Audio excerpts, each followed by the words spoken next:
Israeli commandos backed by helicopter gunships killed at least 5 Palestinians, including a teenager, during an unusually fierce clash in the occupied West Bank on Monday. These Palestinian journalists were caught in the crossfire but later evacuated by ambulance. One was shot in the waist.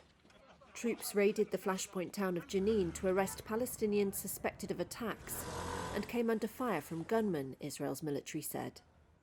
Video obtained by Reuters shows an explosion enveloping an armoured troop transport as shots ring out. At least 7 Israeli military personnel were wounded. In a rare strike by helicopter that showed the severity of the fighting, an Apache fired on an open area to drive back gunmen, a military spokesperson said, as casualties were brought out of the troop transport.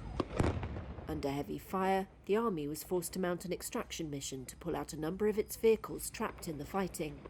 The Palestinian Health Ministry said at least 66 Palestinians were wounded in the clashes. Yusuf Saka's 15-year-old son Ahmed was killed. He was decent, polite and respectful, but his problem was that the moment the army raided, he ran towards them.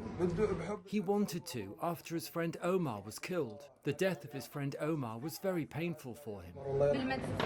At least 2 of the dead belong to Islamic Jihad. The armed group said Israel's use of aircraft, quote, will push our fighters to use tools that will surprise the enemy.